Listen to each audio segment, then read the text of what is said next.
खत्म ही बराबर है। तो हमें अभी से चैतन्य रहकर उनका मुकाबला करना होगा। कांग्रेस खत्म, बीएसपी खत्म, अब केवल समाजवादी पार्टी है जो उनसे लोहा ले सकती है, उनके खिलाफ मोर्चा खोल सकती है। अगर मैं कह के जा रहा हूँ समाजवादी पार्टी की सरकार बनती है तो आप 2012 से लेके 5 साल का उठा के देख लीजिए, जितना विकास के कार्य हुए हैं उसी को रंग रोगन लगा के नाम बदलकर श्री योगी आदित्यनाथ या नरेंद्र मोदी आते हैं यूपी में उद्घाटन करने, हरी झंडी दिखाने। 5 साल बीत गया, फिर 5 साल के लिए सरकार बन गई, एक पैसा विकास के कार्य के लिए नहीं दिया। और ये कितने बड़े झूठे हैं, अगर इनके झूठ का पोल खोला जाए 5-6 घंटा लगे। लेकिन मोटी मोटी बात बता रहा हूँ कि कितने झूठे हैं। 2014 में जब घूम रहे थे नरेंद्र मोदी जी, उन्होंने अपने युवाओं भाई बहनों, जो पढ़े लिखे हमारे भाई बहन हैं, उनसे वादा किए थे कि हमें मौका दे दो तो हर साल 2 करोड़ नौकरी, हर साल 2 करोड़ नौकरी देने का वादा किए थे कि नहीं? अरे दादी थोड़ी देर और बैठ जा, चावा तो वादा किए थे कि नहीं श्री नरेंद्र मोदी जी? 8वां साल हो रहा है, 8 साल में कितनी नौकरी होनी? अगर उनकी मानसिकता बैकवर्ड, दलित, वंचित, पिछड़ा, अकलियत के पक्ष में होता है तो 8 दूनी 16 यानी 16 करोड़ सरकारी नौकरी अब तक दे देनी चाहिए। लेकिन उनके दिमाग में खोट है, वो नौकरी नहीं, नौकरी छीन रहे हैं। तो सबसे बड़ा झूठ साबित हुआ कि नहीं? अस्थाई गैर अस्थाई, सरकारी गैर सरकारी, जिसमें कल कारखाना फैक्ट्री में भी जो नौकरी करते थे, टोटल मिलाकर कोरोना काल में इन्होंने 12 करोड़ नौकरी। गुस्सा पूरे देश में, प्रदेश में है, वो फूटेगा 2024 के लोकसभा के चुनाव में। और मेरे दोस्तों, आप देख रहे हैं हमें डाइवर्ट करने के लिए हमें किस तरह भटका देते हैं। महंगाई पे दिमाग न जाए, बेरोजगारी दिमाग न जाए, नौजवान को नौकरी पे दिमाग न जाए। तो आपने देखा एक 1.5 महीना 2 महीना पहले रिजल्ट के बाद क्या दिखा रहे थे टीवी वाले, अखबार वाले, कि अखिलेश यादव और शिवपाल यादव में दरार। रातों दिन वही अब नेताजी के घर में बवाल, रातों दिन वो दिखा रहे थे। वो जब कुछ ठंडा हुआ तो मोहम्मद आजम खां को लेके टीवी जब खोलो तो मोहम्मद आजम खां नई पार्टी बनाने जा रहे हैं, सपा टूटने जा रही है। अभी मोहम्मद आजम खां कल आए थे नसीरपुर 18 को, नसीरपुर मुबारकपुर में सपा के लिए वोट मांगने। जब वो ठंडा हुआ तो अब टीवी मीडिया लगातार दिखा रहा, क्या लाउड स्पीकर उतारा जा रहा है। जरा गौर करिएगा पढ़े लिखे मेरे भाई बहनों, लाउड स्पीकर उतारने से क्या हमारी गरीबी दूर हो जाएगी? क्या हमारे बेटा बेटी को नौकरी मिल जाएगी? जब वो कुछ ठंडा हुआ एक जिंदौर पैदा हो गया, शायद अमिलो गांव वाले क्यों जानत हो। वाराणसी में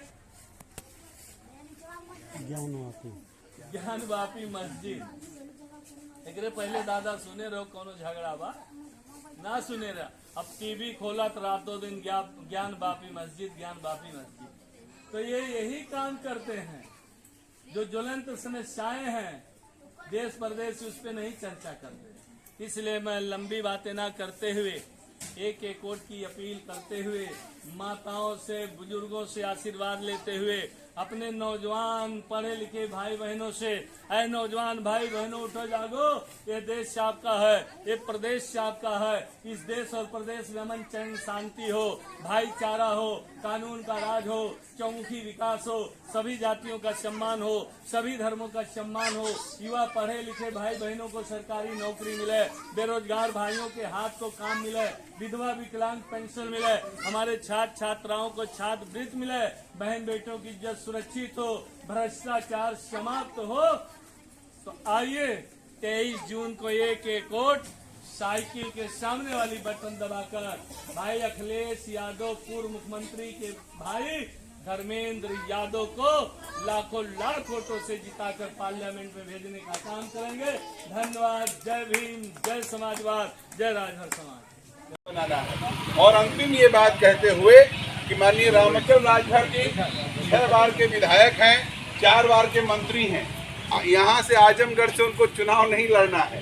उनको जहाँ चुनाव लड़ना है वहाँ वो अपना काम करते हैं। यहाँ पर क्यों आए?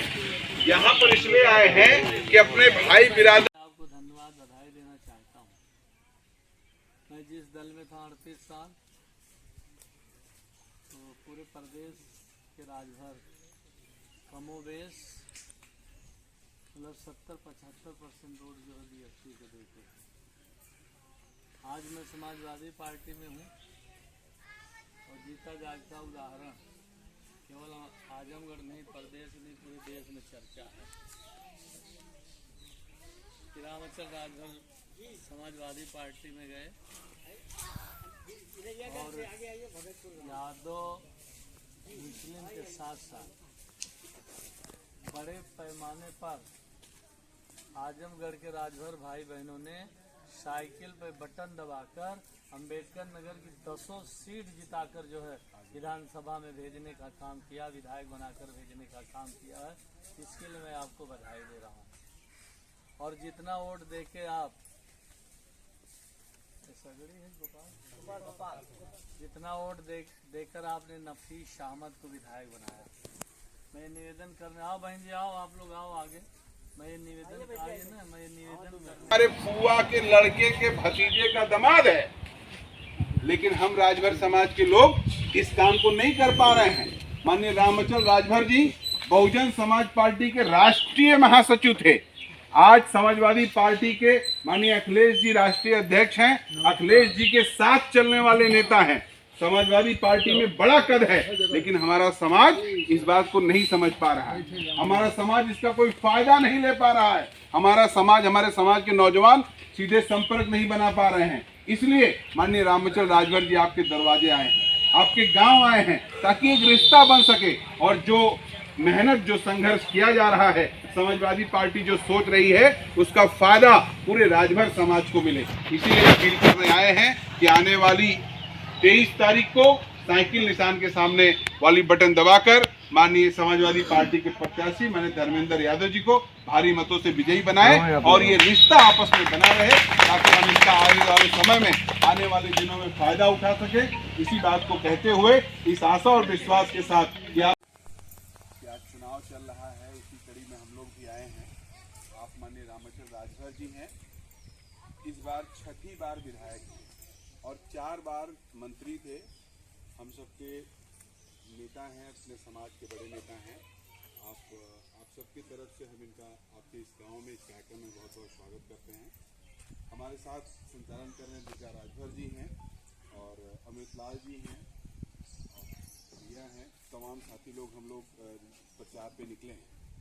तो जैसा कि आप लोग जानते हैं, चुनाव चल रहा है और हम लोग समाजवादी पार्टी की तरफ से चुनाव प्रचार में निकले हैं ये कहने के लिए कि आने वाली 23 तारीख को वोट पड़ना है। आप लोग भी सपा को वोट दें, साइकिल निशान पे वोट दें, ताकि समाजवादी पार्टी के धर्मेंद्र यादव जो प्रत्याशी हैं, अखिलेश यादव के भाई हैं, वो जीते, तो ये सीट सपा के खाते में जाए। तो ये बात हम इसलिए कहने आए हैं, माननीय मंत्री जी इसलिए कहने आए हैं कि हम लोग बगल के जिले के हैं अम्बेडकर नगर नाम सुने हैं कि नहीं आप लोग? अम्बेडकर नगर जिला है, इसी के बगल में, जैसे बनारस जिला है वैसे अम्बेडकर नगर जिला है। अम्बेडकर नगर अकबरपुर से आए हैं, उतने दूर से आए हैं ये कहने के लिए कि मंत्री जी लगातार बिरादरी में काम कर रहे हैं। बिरादरी में, पूरे देश में बिरादरी में परिचय है, लेकिन आप लोग से ऐसे सीधे बातचीत नहीं हुई है आज तक। ऐसे ना आप लोग कभी देखे हैं, ना हम लोग कभी आप लोग को ऐसे देखे हैं। तो ऐसे इस चुनाव के मार्फत ऐसे बातचीत का भी सिलसिला चलेगा। जैसे आप सोचिए कि अभी गांव में कोई आपका जो थाना है उसमें कोई दरोगा आ जाए, या बड़की बिरादरी का, ठाकुर बिरादरी का कोई बड़ा नेता बन जाए, तो अगल बगल जितने गांव में ठाकुर बिरादरी के वो जोड़ेंगे, हमारा रिश्तेदार है, हमारा नातेदार है। भवानी सिंह हमारे चाचा के लड़के का दामाद है। लेकिन हम लोग गरीब लोग हैं, अपने रुई सूत में बझे रहते हैं, हम ये रिश्ता नहीं जोड़ पाते हैं। मंत्री जी दरोगा से बात नहीं करते हैं, मंत्री जी डीआईजी से, आईजी से बात करते हैं। हम लोग तमाम लोग उस समय जब मंत्री जी मंत्री थे, जो लोग मिले जिसको काम रहा, उसका 2 लाख, 5 लाख, 10 लाख का इलाज फ्री हो गया। तमाम लोगों को नौकरी में सुविधा मिल गई। लेकिन जब आप मिलिएगा नहीं जब आपसे हमसे संबंध नहीं रहेगा तो उसका कोई फायदा नहीं उठा पाएगा। आपके नातेदार रिश्तेदार जितना भी ताकतवर हो जाएं, अगर आपसे उनसे रिश्ता नहीं रहेगा तो उसका कोई फायदा आपको नहीं मिलेगा। इसलिए हम लोग आए हैं कि माननीय रामचल राजभर सिंह जी से एक रिश्ता बने परिवार। दूसरी बात ये कहने आए हैं कि हम सपा का प्रचार इसलिए नहीं खाली कर रहे हैं कि समाजवादी पार्टी में है। हम सपा का प्रचार इसलिए कर रहे हैं क्योंकि भाजपा की जो सरकार चल रही है वो सरकार गरीबों की विरोधी सरकार है। वो हमारे पक्ष में नहीं सोचती है। ये बड़ों की सरकार है। ठाकुरों, बाभनों और जो बड़े जातियां हैं, जो बड़े पैसे वाले हैं, ये उनकी सरकार है। आप सोचिए 100 रुपया डीजल पेट्रोल दाम पहुंच गया। जो हमारे घर के बच्चे गाड़ी चलाते थे उनकी तो हालत खराब हो गई है। जो पहले 4 लीटर तेल भराते थे अब 4 लीटर तेल भराने में हालत खराब हो जाती होगी। तो कोई ऐसा सामान नहीं, अभी मंत्री जी विस्तार से बताएंगे कि महंगाई कितनी बढ़ गई है। तब भारतीय जनता पार्टी हमारे गरीब समाज के खिलाफ काम कर रही है। वो चाहती है कि गरीबों के बच्चे न पढ़ पाए। आप सोचिए कि अगर हमारे बच्चे पढ़ लिख के इंजीनियर, डॉक्टर, वकील बन गए तो हमारा घर परिवार सुधर जाएगा। आप एक परिवार में एक बच्चा अगर नौकर बन गया सरकारी तो उससे अच्छी बात है कि हमारे इतने बड़े हमारे ही समाज के नौजवान एक लड़के रामचल राजभर जी जो समाजवादी पार्टी में एक बड़ा रुतबा हासिल किए हैं, बड़ा मुकाम है, बड़ा उनका कद है। अगर ये समाजवादी पार्टी जीतती है तो रामचल राजभर जी का कद बढ़ेगा, इनका सम्मान बढ़ेगा। और जब हमारे समाज के लोग इनसे मिलेंगे, अपने समाज के लोग इनसे रिश्ता बनाएंगे तो वहाँ यहाँ से लेके लखनऊ, दिल्ली तक जहाँ भी आपको कोई दुख सुविधा होगी उसमें माननीय रामचल राजभर जी मदद करेंगे।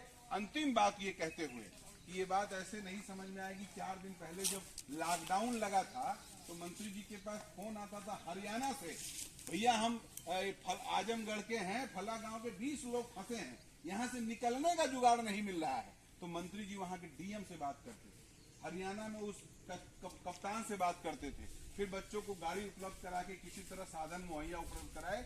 जहाँ 20-20, 25-25 लोग फंसे थे वहां पर 10-10, 20-20 दिन का खाना व्यवस्था कराए। तो अपना कोई इतना बड़ा रहेगा तब मदद हो पाए, और अगर इतना बड़ा अपना कोई नहीं है तो गांव में झगड़ा होता है, पटीदार नहीं खड़ा होता है, आप जानते हैं। इसलिए माननीय रामचल राजभर जी आपसे अपील करने आए हैं।